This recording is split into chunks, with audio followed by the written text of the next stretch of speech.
And Kevin, thank you so much for the super chat. He says, why are front wheel drive cars limited to around 300 horsepower? I mean, they don't have to be. There are some, I think there were some in the past. I'm trying to think of the last thing that was more than, 300 odd horsepower.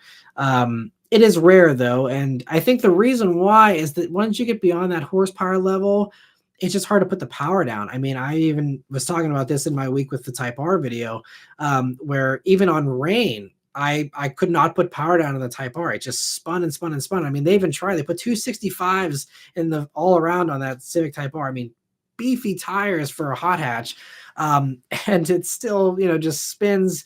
And so that's kind of the problem, is you get to a point where if you want a burnout machine, great, but most people, especially these days, for the bragging rights of, oh well, it's the fastest lap around blah blah blah, and it's does the fastest 0 to 60 and this, that, and the other. I think anything over 300 horsepower is, unless we get better tire technology that has the ability to hook up better, I think it's just going to be a smoke show, and you're just going to be burning out everywhere you go once you're beyond that. And as you can see that whenever you see all the aftermarket stuff, I mean, there's plenty of cars out there that are all these boosted Honda Civics we've seen for decades with over 300 horsepower and stuff.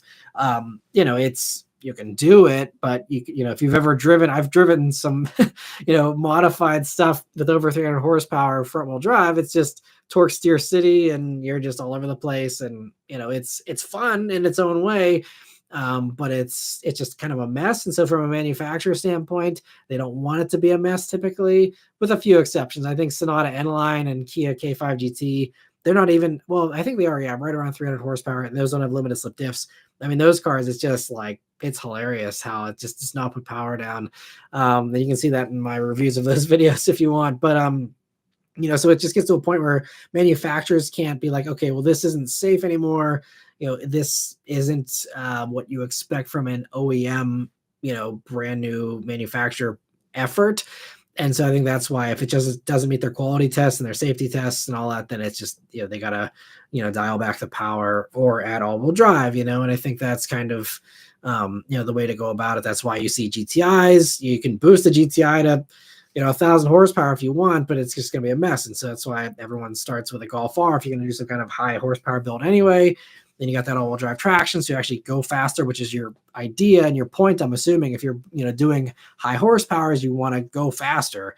And I think it gets to a certain point where you just don't you don't achieve that goal, and it's just kind of working against you at that point. So I think that's probably the main reason why. But great question, Kevin, and thanks so much for asking that.